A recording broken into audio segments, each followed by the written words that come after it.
Hey guys, welcome back to my channel for what would have been week 35 and 36 update. However, this is our birth story.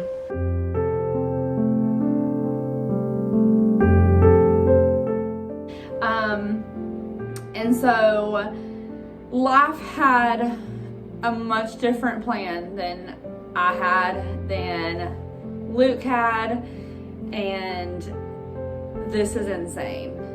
It's early in the pregnancy, a lot to look forward to, a lot to go on still, but honestly, like, I'm excited for things that are coming.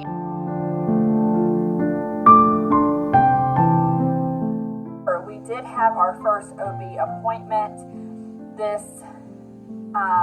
during this period of pregnancy.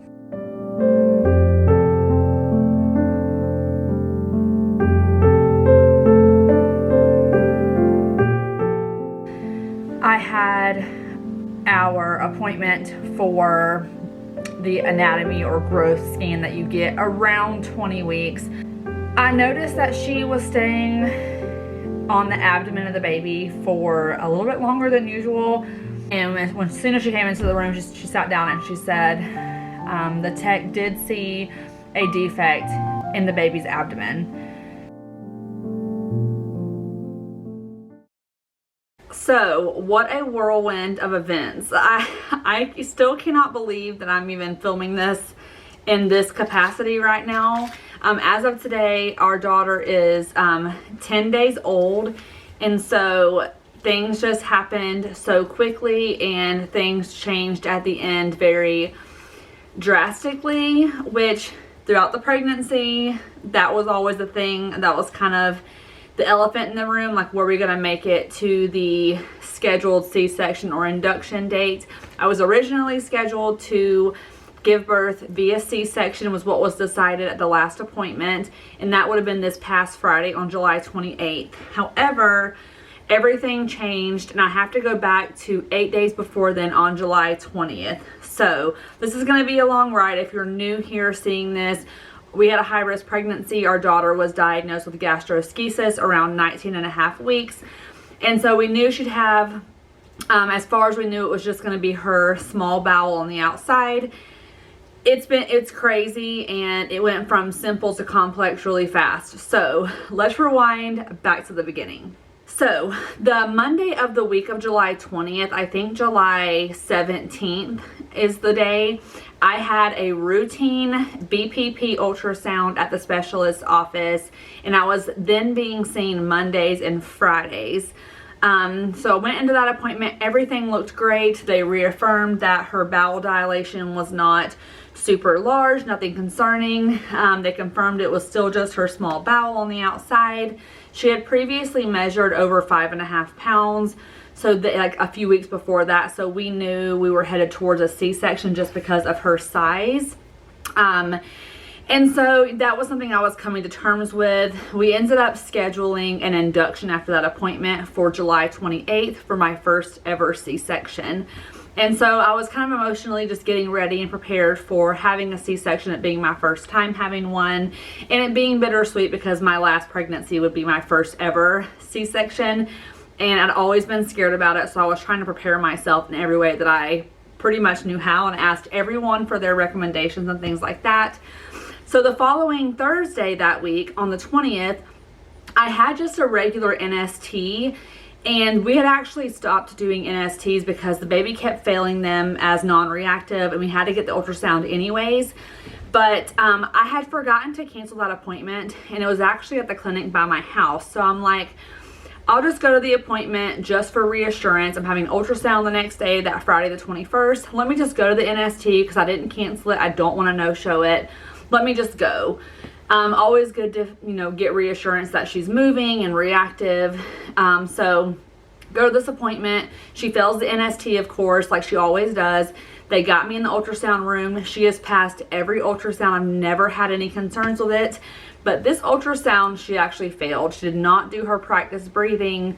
And so she only got 6 out of 8 possible points. The physician came in and talked to me, asked for a repeat the next day. And I told them I already had an appointment set up, and so they were like, perfect, just come back tomorrow. I'm sure that she'll be fine. Babies don't always do the breathing, so it's possible you could feel her that, and the next day they'd be fine. You just can't pinpoint when they're actually going to do it, but they give them 30 minutes during these ultrasounds, and she just did absolutely nothing. So the next morning, Friday the 21st, I went in fully just prepared that she was going to pass this day. I felt good. I was feeling amazing movement even to this day. I'm like, that day she was moving great. There was no indication to me that she was even decreasing her movements by very much. So I go in, I was 36 weeks and 1 day pregnant, and I go straight to ultrasound. They did not want to do an NST first because that was what I had been doing. And we get to the ultrasound, I'm laying there, and she had met all of her marks except the breathing. So I'm laid down, they're holding the camera steady, and she's not doing anything. No practice breathing. I believe she passed the first, the other stuff within the first few minutes. So we sat there for over 20 something minutes just still, and she did not practice breathe at all. So the ultrasound tech went and talked to the physician who wanted to put me on the NST monitor. And while I was on the NST monitor, my physician was calling my specialist physician as well, so they could kind of collaborate on what the plan was at this point. And so the baby failed the NST, which again was not, you know, abnormal for her. She just never performed well. I think she ended up passing 1 out of 8 total that I'd had at the last bit of pregnancy. So that just shows you she wouldn't perform well on the NST, but did great on the ultrasounds. So when she failed the NST, I was just sitting in the recliner like, okay, maybe I'll come back, you know, maybe tomorrow on Saturday to the hospital just to have another ultrasound done. And my physician comes in with his hands in his pockets, and he just looks so, he was very calm about it. He said, we need to deliver today. And I'm laying in the recliner like, I have not shaved my legs. Like, I was not prepared for this. My bag's not in the car. And I have really good rapport with this physician. He delivered my twins. And so I looked at him and I said, okay, how much time do I have? You know, my husband works downtown here, just down the street. So luckily he's close by. And he said, go home, get your bags, come back to the hospital. He's like, don't lollygag around, just go home, get your bags, and come back. He's like, I'm gonna put you in an OR slot. Brush needs to come out today via cesarean section. And so I'm like, holy crap, like she's literally coming today. Okay, we're having a baby today, and my camera is not working all of a sudden. It's kind of a long story, I'll have to explain later, but we were not expecting to deliver today at all. And so far she seems fine, just not reassuring enough to keep her inside. So she's coming out today. So, and I have my friend here. And then Luke is being the most calm of all of us. I'm like freaking out, but it's fine. So when we got to the hospital, it wasn't like everyone was running around like it was super emergent. Everyone was still very calm, but everything went very, very quickly. We were put in OB ED, which is like the triage whenever you first go into the OB. I think if you think your water broke or you think you're in labor, they put you like in the triage section. So that's where I originally was because they had no rooms available. And then I'm like panicking, like where am I gonna go after I have this C-section?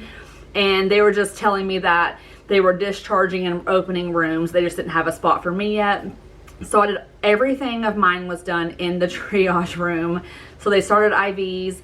They gave me a steroid injection and all of that kind of good stuff. Put her on the monitor. So one thing I failed to mention previously was Thursday the 20th, that afternoon, I actually called out of work that night because I was having contractions. And they were actually pretty regular. So I was gone from work that night, had contractions throughout the night, nothing crazy. The next morning when I had that NST, the contractions were actually pretty regular, between like 8 and 12 minutes apart on the NST. And then we had that major rush, like we have to go to the hospital, we have to deliver today. By the time I got to the hospital, I was having contractions 3 to 5 minutes apart that were consistent for like an hour and a half. So they were thinking that I potentially was actually in labor already. So because it had started the day before and progressively had gotten worse, it's hard to say if I actually was or not, but I was very uncomfortable going back to the OR in the wheelchair the contractions were just coming, and I'm like, is this anxiety or is she literally trying to come out? It was wild that it could have potentially been the same day. So I say goodbye to Luke. I'm on the C-section table in the OR, and there was such a great team. Again, everyone was they weren't like quiet where no one was talking, but they were just quietly like working. Like everyone was doing what they were supposed to do. There was no like small talk going on. The nurses were just kind of doing what they had to do in a lot quicker of a manner than typical. I used to work in the OR, and I've actually circulated C-sections before, and I could just tell everything was going a lot faster than normal. And so they actually ended up bringing Luke into the OR with me before I was even draped or covered or anything. So I'm just laying there, like everything below here is out.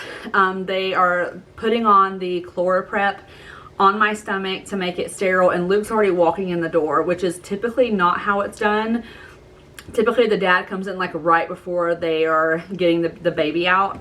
And so he was actually in there for a while and got to see quite a bit of things going on. And I'm just laying there on the table, and I had a very amazing anesthesiologist in there with me. I was so nervous, insanely nervous. Like everything that I knew about C-section was like in my mind, like me picturing what it looks like when they cut through, when the baby comes out, what happens afterwards. Like all I could see was my experience being in an OR with other women having C-sections. And the spinal they did on me, I feel like compared to an epidural, the numbing sensation goes up a little bit higher, and that kind of gave me anxiety too, because I couldn't feel even higher than I was used to feeling with an epidural. So I don't know if that's everyone, but that was my experience. I just felt like it numbed a little bit high for me, and that made me a little bit nervous. I just kept saying to Luke, like, I hope she cries when she comes out. Like, I really want her to come out crying. I mean, 36 weeks in a day isn't super preterm, but it still is preterm. And that combined with how fast I needed to get her out of my stomach to a dressing in a bag to keep all of her heat inside of her and reduce that risk of infection, I was just internally panicking while still trying to take in the fact that this is like my last birth ever, and I'll never get this opportunity to ever give birth again.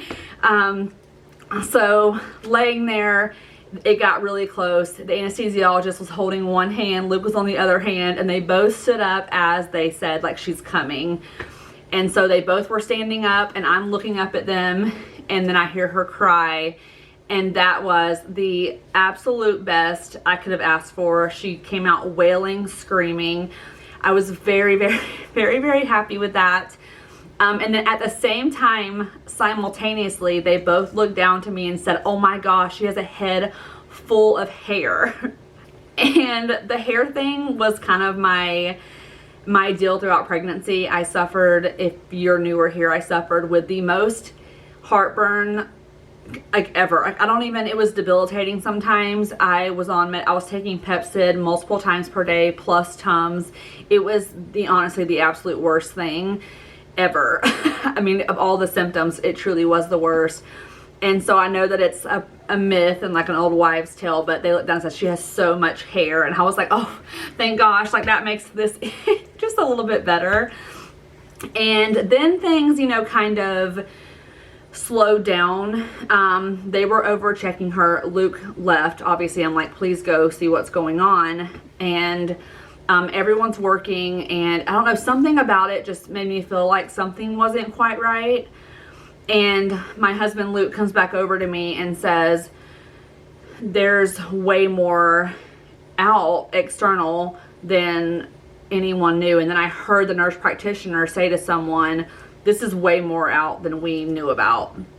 And so this is kind of where I was like, helpless, laying there. They're trying to stitch me up. I also had a tubal ligation, so they were, doing what they had to do to get my tubes out.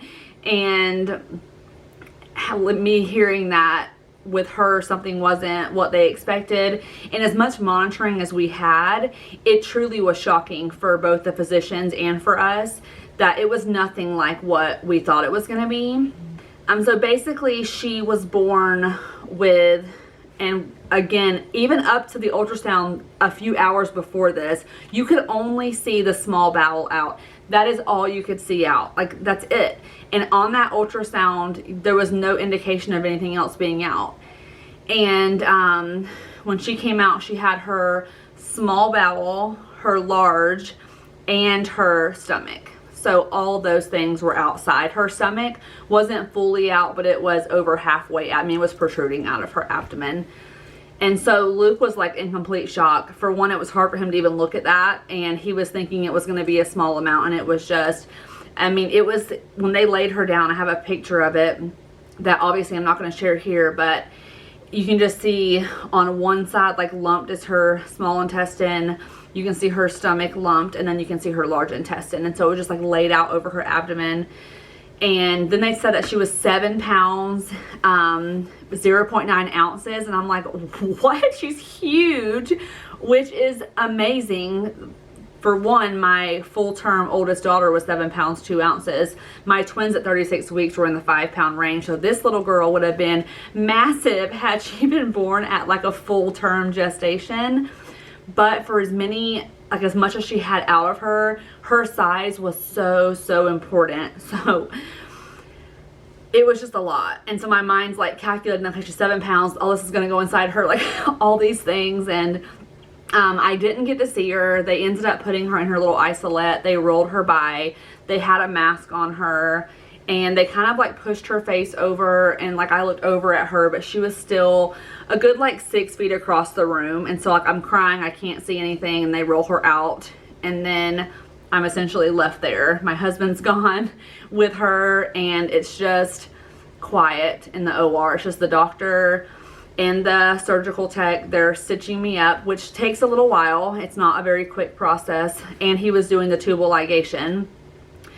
And the anesthesiologist was so great. He ended up playing Sweet Home Alabama on the overhead speaker for me and Simple Man, just to keep me entertained, essentially, for laying there for a little while, knowing that I was internally just losing my mind, but just trying to believe in the process. And I knew this was a good NICU. I believed in like the knowledge of these surgeons that we had, and they all were ready on standby. So it was just emotions that were kind of all over the place, but you're like literally paralyzed on this bed, and it's just surreal. Like everything, there was just obviously everything going on. So then I went to recovery, and I had to wait, I think they said 6 hours after being in the room.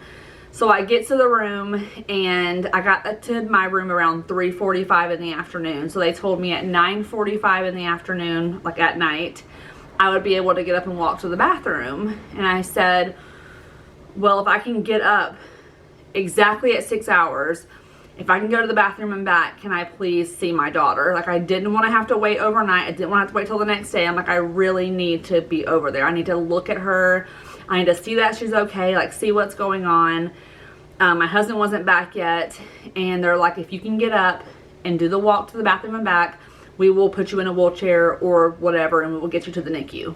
And so there's no motivation like knowing you're going to meet your child for the first time to get you up and moving. And at 9:45, I was already being wheeled down to the NICU. I'm like at 9:30, I'm like pushing the button like, can we go ahead and get some nurses? I'm ready to get up. I need to meet her. Like, I had no clue what she looked like at this point. Luke had shown me a couple photos, of course, of like her coming out of me, that the anesthesiologist shot for us, and I could see the side of her head, and I could see that she had a lot of hair, but that was it. That's all I had. So that roll up to the NICU, we have to actually cross like a little sky bridge to get there. That was the absolute longest ride of my life.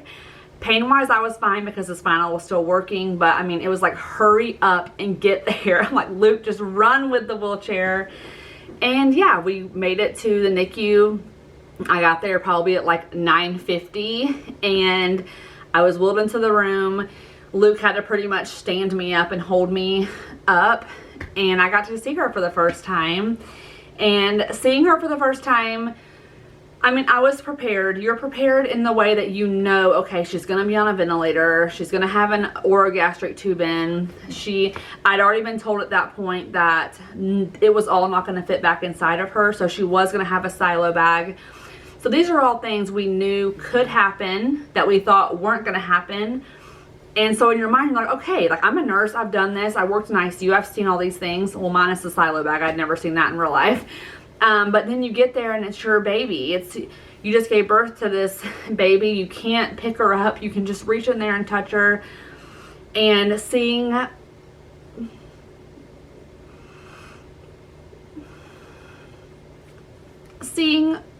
all the organs in the bag, it was just, you know, she's so little laying there and it was really high above her. And I'm like, how is this going to fit in there? Again, we knew this was a possibility, but nothing prepares you for the moment that you see them laying there. And I'm like, how is this all going to fit in there? I'm like, this is going to take forever to get in there. And in my mind, I'm like doing the math and I'm like, they said 2 weeks would be the time that we could hold her after everything was back in. I'm like, that 2 weeks isn't going to start now for who knows how long. And so that was hard. And I know that holding the baby is not the first priority. It's always safety. It's always their well-being. But I just grew this human inside of me, had a kind of a rough end to the pregnancy.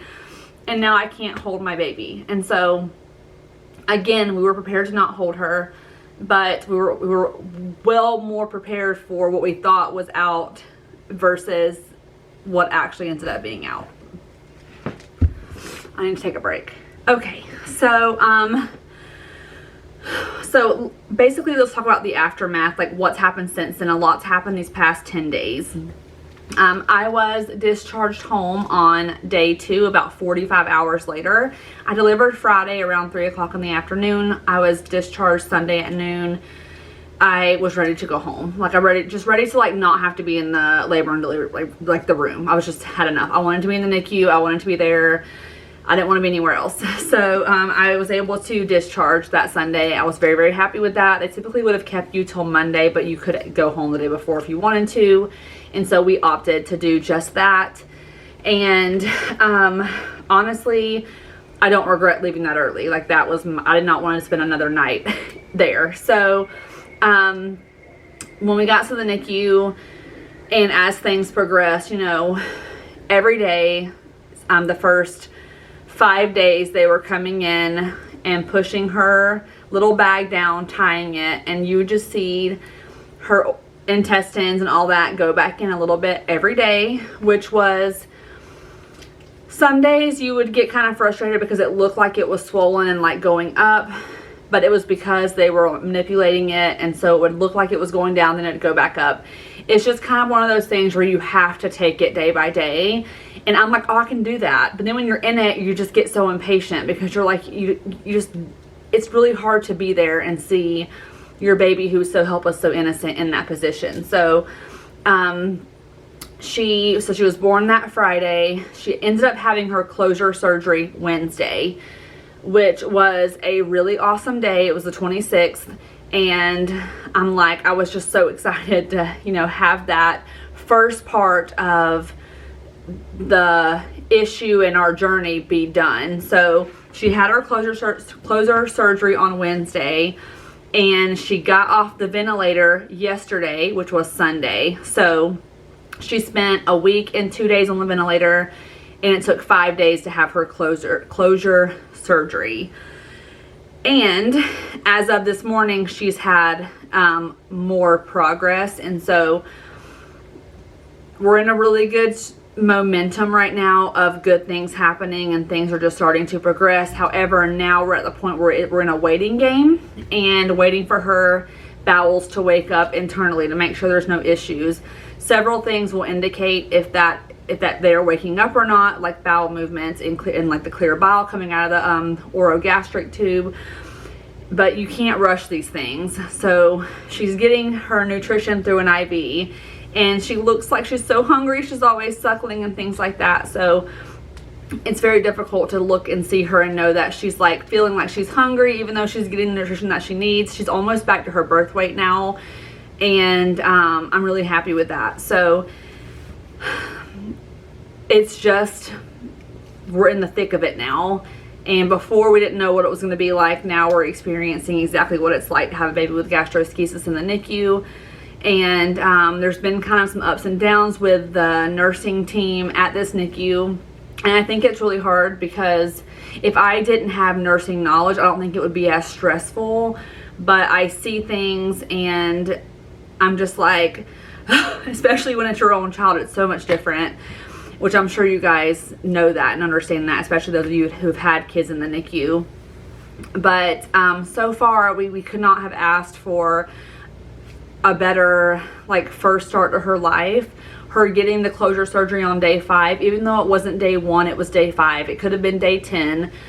So, and her getting off the ventilator yesterday was so amazing because I'd only ever seen her with like all this tape across her face. And so like seeing like her full face for the first time was pretty amazing.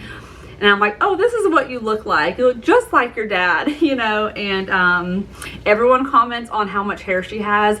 And I'm truly in shock. None of my kids, I think she has more hair than all of them combined when they were born. It's crazy. I'm like, I don't know where this hair came from. I love it. I think it's great. But I have no clue where it came from. So I always said I wanted a head full of dark hair. And that's exactly what I got. In some light, it looks like it's beige. But it's kind of dark in the NICU room. So it does look like it's like really dark hair. But I love when they comment on it. I don't know, it's just something that makes me feel really good. And yeah, I just love her so much. I obviously have not held her yet. And it's hard. It's hard. She's 10 days old, haven't held her yet. I have no idea when I'm going to get to hold her. They changed her dressing for the second time today. And I'm not sure how long it'll be from this point on. I was hoping the end of this week. But that's something that I have to just like hope for the best, but prepare to wait a little bit longer. As far as us being able to go see her, I'm still going up there every day.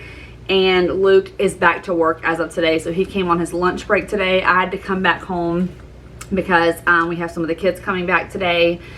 So the weekend coming up when we have all the kids, we're taking turns. We're getting a babysitter for part of the weekend to go. And so logistically, this would be so much easier if she was like the only one, but she's the last one that we're going to have. And so we have 4 other ones to account for. And altogether, this is just a wild journey. And to think that we just started it 10 days ago is crazy. But some people have gone home before the 30-day mark. So we could be close to the halfway point and just not know it. Or we could just be at the very, very beginning of a long run. We have no idea. Again, from this point, things can change daily, just like we were told in the pregnancy, how things at the end could change, which unfortunately is what happened. But I thank you guys so much for all of your support throughout this process. This pregnancy honestly flew by. I feel like I was just saying I was pregnant like yesterday. I think I announced I was pregnant in January this year, sitting in my old townhouse like crazy. And now she's here. And she's great and I love her so much, and Luke has just been the absolute best. He has been honestly so amazing. Guys, I'm not even kidding you. Seeing him with her, it's like the best thing. He was so great after recovery, and he wakes up at night when I'm pumping and like we'll bring my milk in here. I'll start opening my pump. He'll take the parts and wash them himself. He has such initiative that I've never had before. It's honestly just been like the best, most, it's almost like a euphoria type feeling, I guess. I don't really know what that means. I feel like it's like a good feeling. And I really enjoyed having him here within the past 10 days. Like, we've just connected on such a deeper level. Like, that I couldn't know it could even get any deeper. And like, here we are just doing it. So, yeah, more updates to come. More will come on here. I'm just trying to figure out like what to update on and what not to update on, and where that fine line is versus, you know, her privacy and all that good stuff. So yeah, thank you guys so much for watching my last ever birth story of our sweet baby girl, whose name is Story. And yeah, I will see you guys next time. Bye.